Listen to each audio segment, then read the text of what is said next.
पूरे विश्व का मालिक समझकर अगस्त जी उठ। यहाँ एक बात और समझने वाली है, आप कहेंगे क्या, कहा तो कथा सुनने के लिए वन में क्यों चले? क्योंकि शंकर जी कथा की महिमा को जानते हैं कि यह कथा क्या है, इसलिए कैलाश से नीचे उतरे। और ध्यान देंगे, शंकर जी चाहते तो अगस्त जी को कैलाश पर बुला करके कथा नहीं करा लेते, करा लेते। कहते तो कौन नहीं कथा कर देता, लेकिन भोले बाबा को पता है कि हमेशा जो लेता है उसका हाथ नीचे रहता है और जो देता है उसका ऊपर रहता है। ध्यान देंगे, जो लेता है उसका हाथ नीचे रहता है और जो देता है उसका हाथ ऊपर रहता है। भोले बाबा सोचे कि मैं लेने जा रहा हूँ, तो लेने के लिए तो ऊपर से नीचे उतरा जाएगा तभी मिलेगा, नहीं तो बैठे बैठे अकड़ दिखाया जाएगा तो नहीं मिलेगा।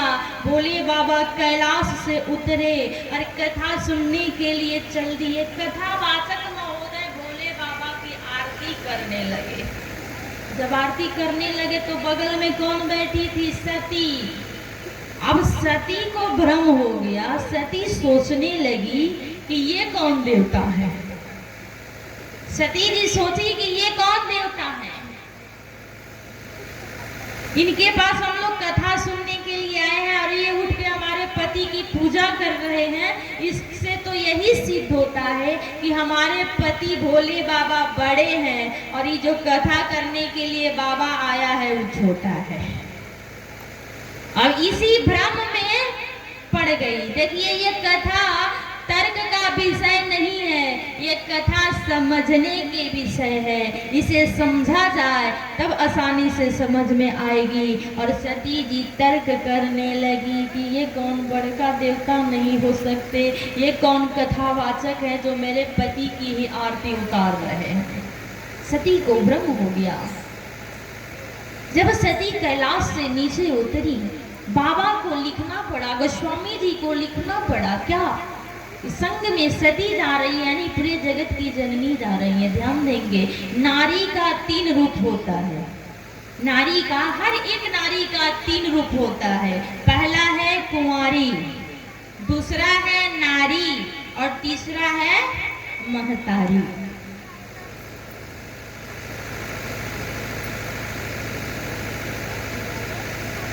आज सती जी कुंवारी भी बन चुकी है, नारी भी बन चुकी है और महतारी भी बन चुकी हैं।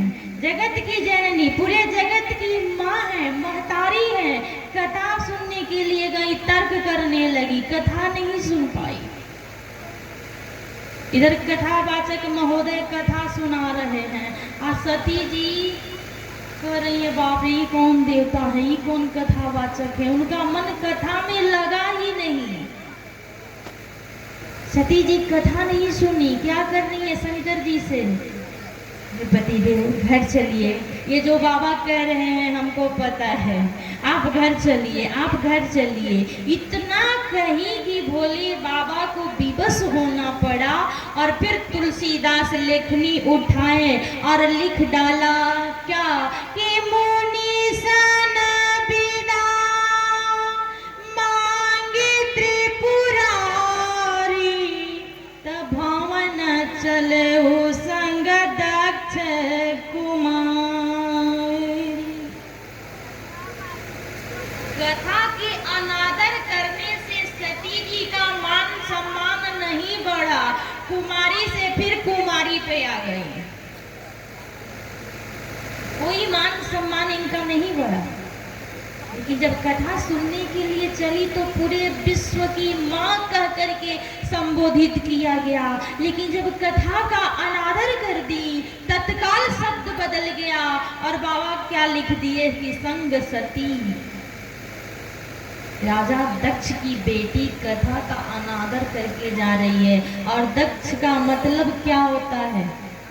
हाँ, दक्ष का मतलब होता है चलाक, जो चालाकी करे, जो ज्यादा होशियार हो।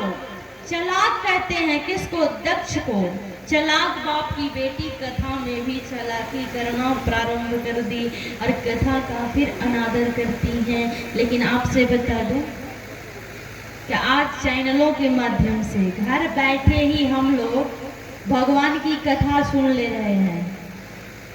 सुन ले रहे हैं कि नहीं?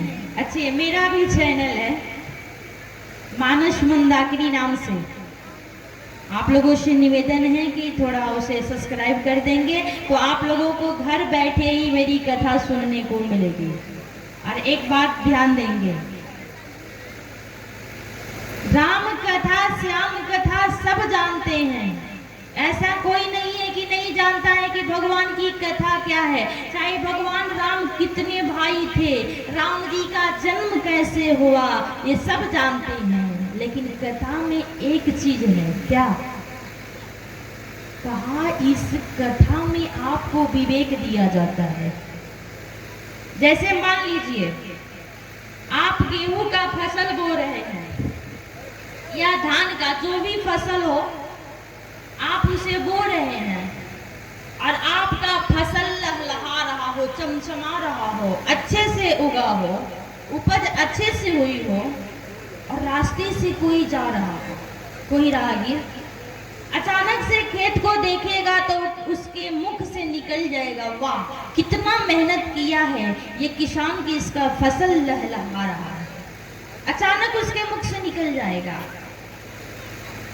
अभी कोई शायर आए और आपको एक शायरी सुना दे, आपके मुख से अचानक निकलेगा कि वाह कितना बढ़िया शेर सुनाया है।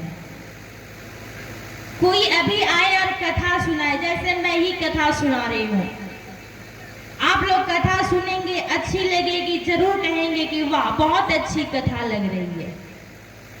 लेकिन खेत की तारीफ आप करते हैं, फसल की तारीफ आप करते हैं, तो खुश कौन होता है? कहा जो बुआई जुताई किया है, जिसे किसान कहते हैं। खेती की तारीफ करने से किसान अपने आप खुश हो जाता है। शेर की तारीफ करने से शायर अपने आप खुश हो जाता है। कथा की तारीफ करने से कथावाचक अपने आप खुश हो जाता है। तो मेरा मानना है कि दुनिया की हिफाजत कीजिए, दुनिया की रक्षा कीजिए, दुनिया बनाने वाला अपने आप खुश हो जाएगा, उसको खुश करने की जरूरत नहीं पड़ेगी। जो दुनिया को बनाया है वो अपने आप खुश हो जाएगा यदि आप दुनिया की हिफाजत करेंगे तो। लेकिन मैं भारतवर्ष के जिस भी मंच पे जाती हूँ ना, इस बात को जरूर बोलती हूँ, क्योंकि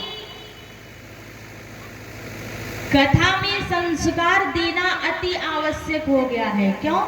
जानते हैं आजकल सबके घर धन बढ़ रहा है, ऐसा कोई नहीं है जो खाली बैठा है। धन का माता जी पहले से अभी देखा जाए तो सबके घर धन बढ़ रहा है, बल बढ़ रहा है, बुद्धि बढ़ रही है। लेकिन किसी के घर में सत्संग हो रहा है नहीं, सब लोग नाच ऑर्केस्ट्रा में लगे हुए हैं। सत्संग बहुत कम ही लोग सुन रहे हैं, जैसे भगवत चर्चा बहुत कम ही लोग कर रहे हैं। ऐसा कोई नहीं है जो दिन रात लगा हुआ है। अभी अपने यहाँ बिहार की बात मैं कर रही हूँ। बिहार में सरस्वती पूजा, ध्यान देंगे क्या बोल रही हूँ, सरस्वती पूजा जो पूरे जगत की जननी है, जो विद्यादायिनी है, जो चाहे तो पल भर में आपको गूंगा बना दे और पल भर में आपको वक्ता बना दे, ऐसी विद्या की देवी माता सरस्वती का जब पूजन होता है बसंत पंचमी के दिन, गांव गांव में प्रतिमा रखी जाती है। इधर रखी जाती है ना, चौराहे चौराहे पे, विद्यालय में, गांव गांव चारों तरफ दुर्गा सरस्वती माँ की प्रतिमा लगाई जाती है, पूजा होता है, दिन भर पूजा। रात में सरस्वती जी के मूर्ति के पास क्या होता है? ऑर्केस्ट्रा। गलत बोल रही हूँ? होता है कि नहीं? ये क्या है? विवेक है? नहीं। विवेक कैसे होगा? कहा कि बिनु सत्संग अविवेक न होई, राम कृपा बिनु सुलभ न सोई। कहा रात भर ऑर्केस्ट्रा होता है। अब आप बताइए, क्या सरस्वती जी सुन करके आपको आशीर्वाद दे रही होंगी?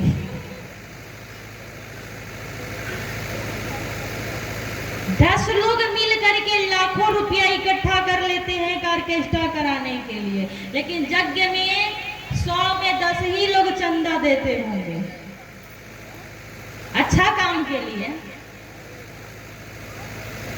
एक मुसलमान का बच्चा, ध्यान देंगे, बहुत जरूरी बात बोल रही हूँ, हम हिंदूहीन होते जा रहे हैं, हम हिंदू अपने धर्म को छोड़ते जा रहे हैं, दूसरे का धर्म अपनाते जा रहे हैं। लेकिन एक मुसलमान का बच्चा 5 साल का भी होगा ना, तो शुक्रवार के दिन टोपी और सफेद कुर्ता पहन करके मस्जिद में नमाज करने के लिए जाता है, चाहे वो 5 साल का ही क्यों ना हो। बोलिए गलत बोल रही हूँ? सही बोल रही हूँ। 5 साल का भी होगा तो वो मस्जिद में जाएगा। और हमारे यहाँ 10 साल का बच्चा लोटा में जल लेकर के और शंकर जी पे चढ़ा दे तो 1000 लोग टिप्पणी करेंगे, का हो तू कहिया से ही कर्म उठा ले लो।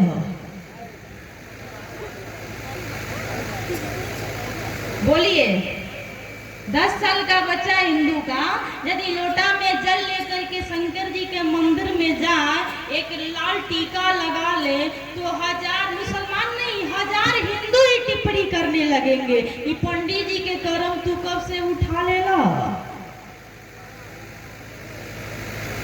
इतने लोग बैठे हैं, हाथ उठाइए, किन किन लोगों के घर में रामचरितमानस की पुस्तक है? 1 2 3 4, अरे वाह, बहुत सुंदर, सबके घर में है।